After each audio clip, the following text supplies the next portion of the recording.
বিশ্ব পৃথিবী দিবসে অবৈধভাবে গাছ কাটার অভিযোগ। পানাগড়ের ভাঙা বাঁধে পূর্ত দপ্তরের জমিতে দুটি কদম গাছ ছিল। মঙ্গলবার সকালে একটি কদম গাছ কাটা হয়, আরেকটি কদম গাছ অর্ধেকটা কাটা হয়েছিল। বন দপ্তরের কাছে কোনো অনুমতি না নিয়েই গাছ কাটা হচ্ছিল বলেই অভিযোগ করেন বিজেপি বর্ধমান সাংগঠনিক জেলার সহসভাপতি রমন শর্মা। বাইক ফেলে পালিয়ে যায় ওই দুই ব্যক্তি। বুদবুদ থানার পুলিশকেও বিষয়টি জানান রমন বাবু।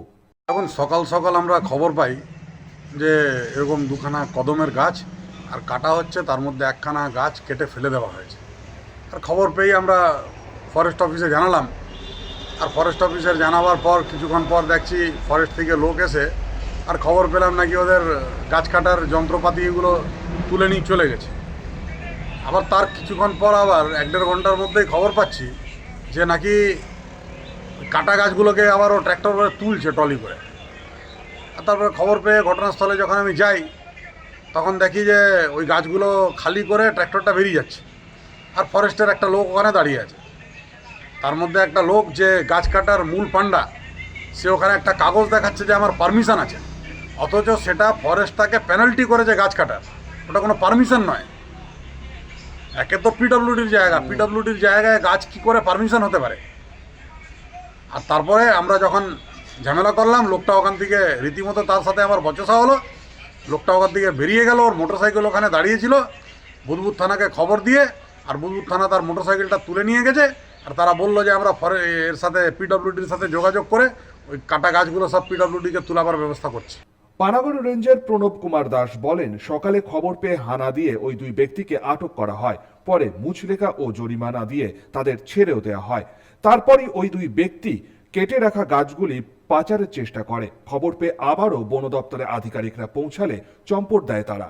প্রথম তো অ্যারেস্ট করি, সকালবেলা একটা খবর এসেছিল যে কেউ উইদাউট পারমিশনে গাছ কাটছে। তো সেখানে স্টাফ নিয়ে পাঠানো হয়। স্টাফরা দেখে যে হ্যাঁ সত্যি একজন গাছ কাটছে, মানে কাটার জন্য রেডি হয়েছে, আর একটা গাছ কেটেছিল। তো তখন ওদেরকে ধরে ওদের মেশিন টেশিন সিজ করে নিয়ে আসা হয়, টুলসগুলো সিজ করে নিয়ে আসা হয় এবং ওদেরকে অফিসে আসতে বলা হয়। ওরা অফিসে এসেছিলো, আসার পরে ওরা বললো স্যার গাছ আমাদের না, আমরা গাছ জাস্ট ওর পাশে যে বাড়িটা আছে সেই গাছটা ডেঞ্জারাস অবস্থায় আছে, তাই আমাদেরকে কাটতে বলেছিল। আমরা এই অন্যায় করেছি, ভবিষ্যতে আর করব না, তো এবারের মতো আমাদেরকে মাফ করে দিন। তো সেই মোতাবেক আমি ওদের কাছ থেকে মুচলেখা নিয়ে তারপরে জরিমানা সাপেক্ষে ওদেরকে আপাতত মুক্তি দেওয়া হয়। তো ইন দ্য মেন টাইম আবার শুনলাম যে ওখানে গাছগুলো কেউ আবার তুলে নিয়ে যাওয়ার চেষ্টা করছে, আবার স্টাফ পাঠানো হয়। সেখানে দেখা যায় যে যে লোকগুলি এসেছিলো তারাই ওরকম বদমাইশি করে বলে একই কথা ওখানেও বলেছে ফিল্ডে যে না আমরা গাছ নেব না, আমাদেরকে খালি কাটতে বলা হয়েছিল, তাহলে নিচ্ছ কেন? কিন্তু আমরা যখন মানে স্টাফরা যখন যায় তখন তারা পালিয়ে যায়। তো গাছ ওখানেই পড়ে আছে, যেহেতু এটা পিডাব্লিউডি বা ডিভিসির গাছ, হ্যাঁ, তো ওনারা নিয়ে নেবেন গাছ। এগুলো একটা বিচ্ছিন্ন ঘটনা। বিভিন্ন জায়গায় বিভিন্ন কর্নারে মানুষের এখন কী বলবো, আমরা সেইভাবে সজাগ তো করতে পারিনি, কিন্তু কিছু সংগঠন বা যারা বিশিষ্ট ব্যক্তি সমাজে তারা এইগুলো পালন করছেন বা করানোর চেষ্টা করছেন। এই ঘটনাতেও অনেক বিশিষ্ট ব্যক্তিও হেল্প করেছেন আমাকে।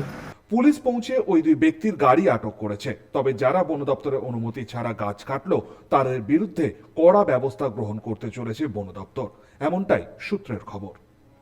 সনাতন গড়াই, 99 নিউজ বাংলা, পানাগড়।